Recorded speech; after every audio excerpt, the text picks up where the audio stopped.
Hello, everyone, and welcome to the Writers' Corner live show. Here on the Writers' Corner live show, we connect authors to each other and we help readers to find new authors to love. Now, you probably already have your favorite type of book, whether it's fiction or non-fiction, but you never know. We can always introduce you to a new author and a new book to love. On the show, you will meet seasoned as well as new and aspiring authors, and some of our seasoned authors very often share their tips and tricks of how to get published right the first time. And here on the show, we introduce you to the backstories and you get the insider scoop of our authors. So, welcome to the show. I'm Brigitte Lambanda. I'm a global goodwill ambassador and a live streaming advocate who loves to help brands, entrepreneurs, and authors tell their stories and have a great online experience. My co-host is Mary Elizabeth Jackson. She's an award-winning author of the Poolicious book series. Mary, unfortunately, is not able to join us today due to unforeseen circumstances, but that does not take away from giving a warm welcome to our guest, Catriona Murphy. So let's welcome her to the show.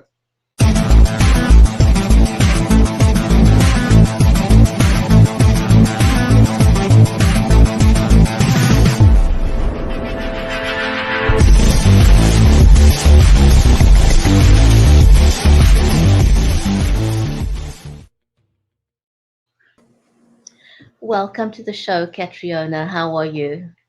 I'm good. Thank you very much, Brigitte. Yeah, I'm excited to be here today. Thanks very much for having me on the show. It's an absolute pleasure. Pleasure. Love having you join us today. Yeah, And as we do, thank you. yeah, tell us where in the world you are. Because the one thing that we love about doing this is that we've been able to introduce authors from around the globe Yeah. and you know different. So tell our viewers and where you are. Well, it's a bright, sunny evening, and I'm in Dublin in Ireland. So just after 5 o'clock now, actually. But yeah, that's where I am. Beautiful. Well, the funny thing is that, being able to talking to people from around the globe, our weather is so different. And so for me, it's winter here, and Mary, my co-host, it's summer for her. And we always have a good laugh about how differently we are dressed on the show. Oh, Oh my yeah, goodness. So you are a full-time digital marketer, and in yeah. 2008, you won an award for your short story with the Dublin Sports and Cultural Council in their creative writing competition. And you told us that that's when you start your career as an author. Yeah, so I suppose, 2008, it was like a decade ago. But what happened was that actually kind of sparked my interest in writing a good bit more, because it was kind of like, up until that point, I'd been sort of doodling, and I had done a creative writing a short course in that prior to, just before winning that award, that really actually helped me get my step up to actually winning that award, was actually doing that creative writing course, because I got so many tips out of it, and so much information from my teacher, that by the time I actually had a very fully polished, finished story at the end of that course, which I did actually enter into the competition and it did win an award, then I realized, okay, wow, actually maybe there is something to this writing talent I have, and maybe it has legs, and maybe I should, start pursuing it a bit more, a bit more, with a bit more discipline, a bit more energy. Where did your love for writing start? Who was it that inspired you to want to write? Because usually it gets Hmm. nurtured from somewhere. It does, yeah. Um, my answer is probably going to surprise you, maybe to a few other visitors, but it was really childhood, and the sort of fascination and wonder that really got imbued inside me from reading stories and adventures. I'm kind of naturally a very adventurous type of person. Like, I love going away and traveling, and it always invigorated me with a lot of excitement, really reading the Goosebumps stories when I was a child. In the local library, the entire section, I had them all read, and that really inspired me, like just reading about what other kids got up to. And, you know, I'm a natural daydreamer. You know, I got told off a bit in school when I was a child for daydreaming too much. So I had some natural pre-existing tendencies, let's just say. And writing was just this avenue that just was so limitless. You know, I could just go as nuts as I wanted. And for someone like myself, that's like just opening up a feast in front of me and saying, you know, take what you want. And, you know, and it's just the boundarylessness of it all that really helps. And I guess I have a natural sort of competency in language as well. So combining the two of them together, writing was almost just like a no-brainer pursuit to go after, really. Wonderful, wonderful. And Yeah. the idea for the book itself, where did that come from? That's a great question. So that spanning back to, probably around the same year, I would say 2006, when I actually started getting the idea together. And I think it wasn't like, you know, I sort of had a dream and then I woke up the next day and I wrote it down. I was like, oh, that's a great story. I think it just came to me in like piecemeal.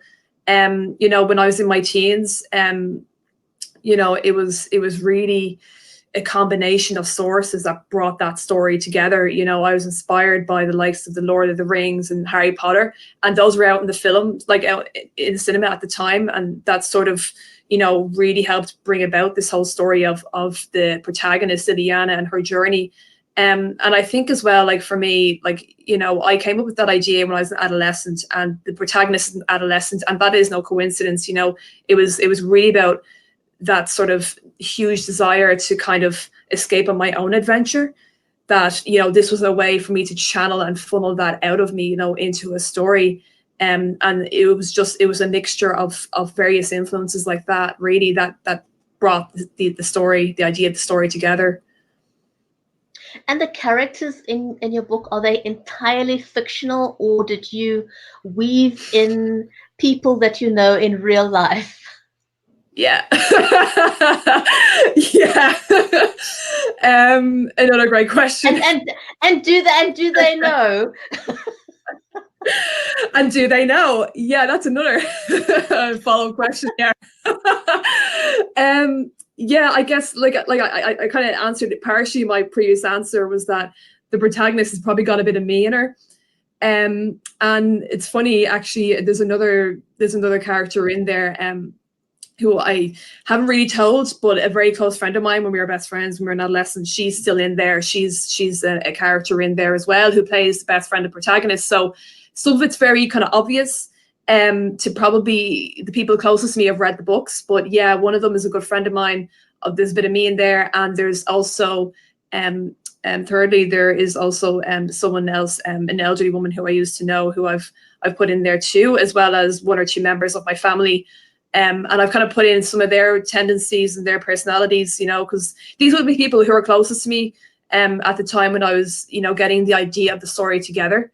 And yeah, I don't know if one of them has passed away, so they wouldn't know if they were in it or not. But yeah, it's other people who've read it who've been like, oh yeah, that's that person, isn't it, Catriona? And I'm like, yes, that's right. Other people have guessed pretty well, people closest to me. And do you hide certain things in there that people won't know unless they know you really, really well? I don't think so, actually. I don't think there's anything I've hidden in there that's too complex. No, I mean, I think what I have put in is something that probably readers or people close to me didn't expect. Was I've kind of put a lot of philosophy in there, particularly surrounding one character who's an elderly woman who's quite wise. And I think that might have taken a few people by surprise and off guard. But I tend to blog a lot about, you know, about self-help and things about life in general. So I've kind of snuck that in, you know, and I think that would be the only closest thing. There's nothing, I haven't left any breadcrumbs or anything like that, unless, you know, someone over analyzes it and tells me certain things like, oh, this part you meant this. And like, Yeah, sure, why not? But it's yeah. Who is your biggest supporter while you were writing? Wow. I never had anyone who was like my biggest supporter. I know my mother had to put up with me giving her draft after draft, chapter after chapter, and I'd be like almost chasing her around the house, asking her, "Tell me what did you think of that? Was it good? Like what did you think? Like if you're going to rate it out of 10, what would you say?" It was kind of like sort of almost badgering my mother, even though she probably wasn't the right target audience at the time. But like it's really it's about like people who you trust in your life to show your writing to, because writing is a very vulnerable art. Mm. And it was really about for me it was really just my mother who I felt comfortable enough with at the time to show. So I think if there was anyone who probably supported me at the time, it was probably her, because she was so she was so helpful at the time, like saying, okay, I'll read this, I'll read that. But really I just had this energy and drive that I just had to get out of me, one way or another. Yeah. And how did you decide on a publisher? So for me, I did end up self-publishing the book. I never did decide on a publisher. But however, having said that, for in here, based in Ireland, there are some very good publishers. Like there's some sort of low-key houses that, if people in Ireland specifically are looking to publish, there's a good few of them around. I know Penguin is here too. But yeah, I mean, there's differences, I guess, between both. But in the end, I actually decided to go self-publishing. But for me, that was a personal decision. I didn't really want to kind of wait too long to kind of bring this out into the world, because I wanted to bring the book out to the world, So, but that was just, yeah, it's everyone's decision, but yeah. So that that journey is kind of different for everyone.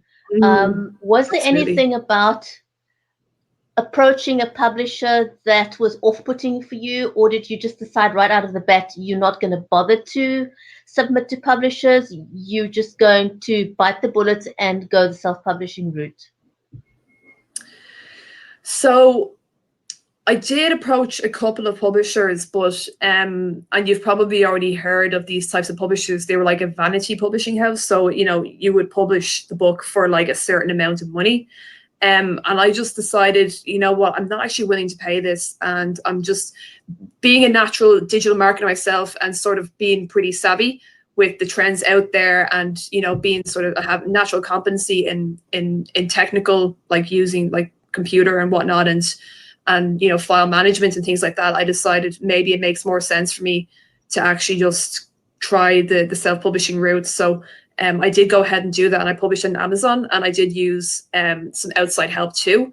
I did use freelancers and things like that, which I'm experienced in liaising with, because my job also entails liaising with freelancers on various different platforms, such as Upwork.com and Fiverr as well. That's another one too.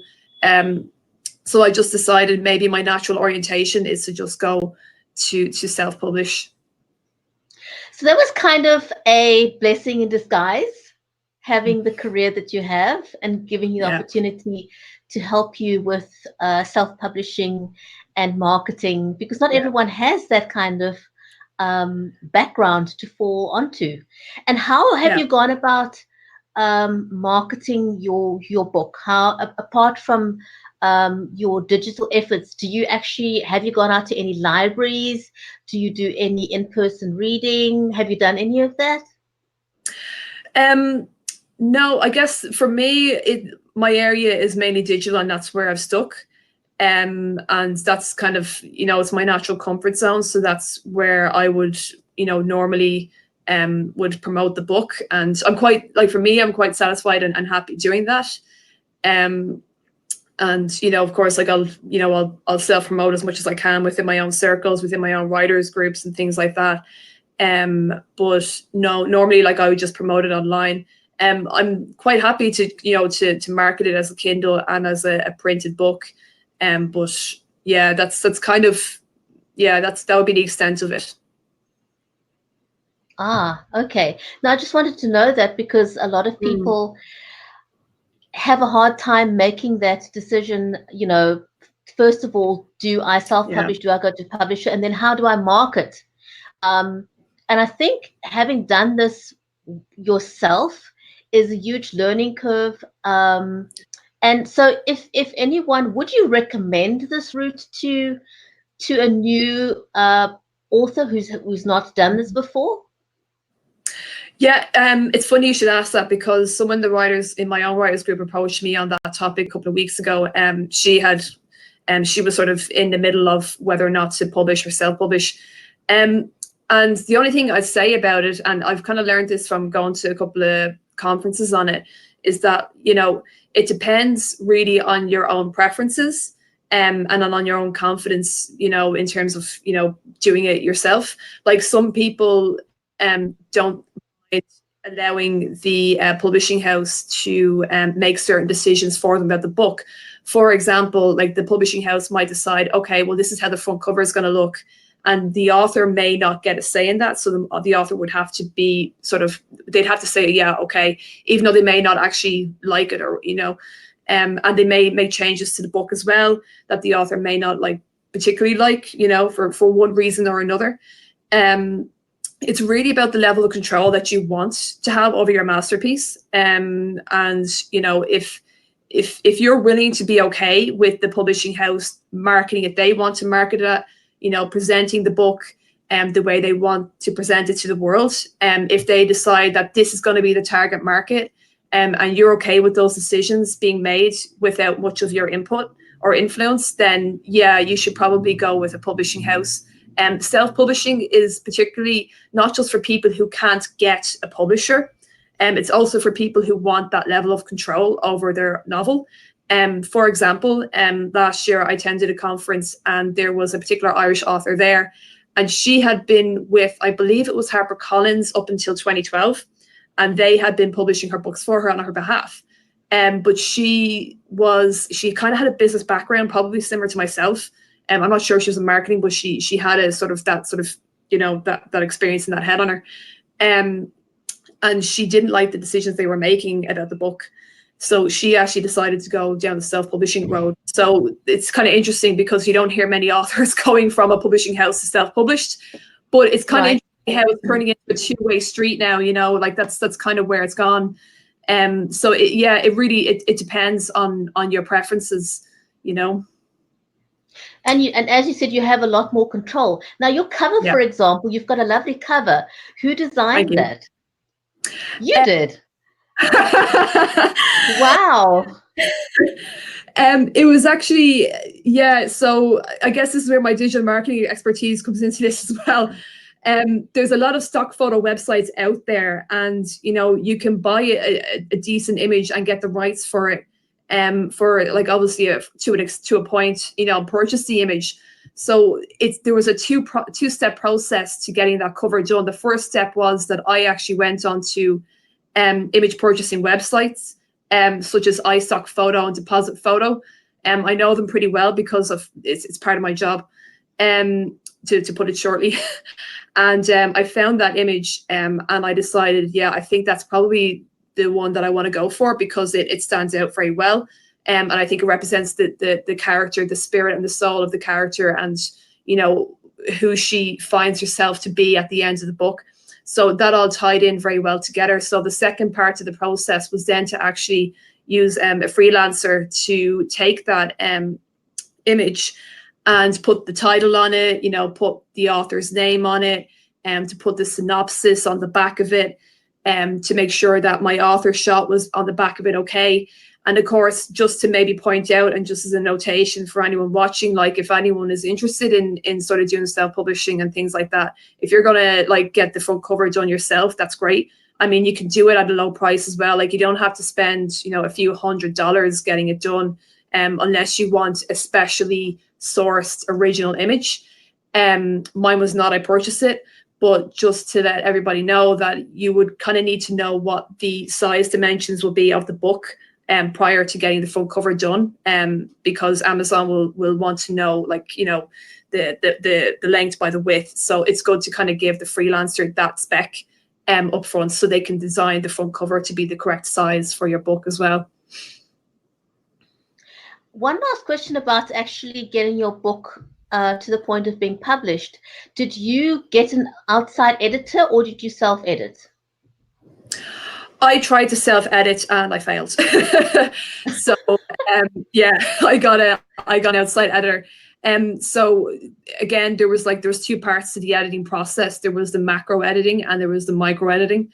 The macro editing being obviously the plot development, the character development, the overall arching story, the pace, how it's developing. You know, is there parts too fast, too slow? And I was too close to it. I couldn't see the wood from the trees. So I needed an outside professional perspective to kind of evaluate it and say this, this, and this to me. So I did get an editor to look at that particular part of the book, like from that particular perspective, I should say.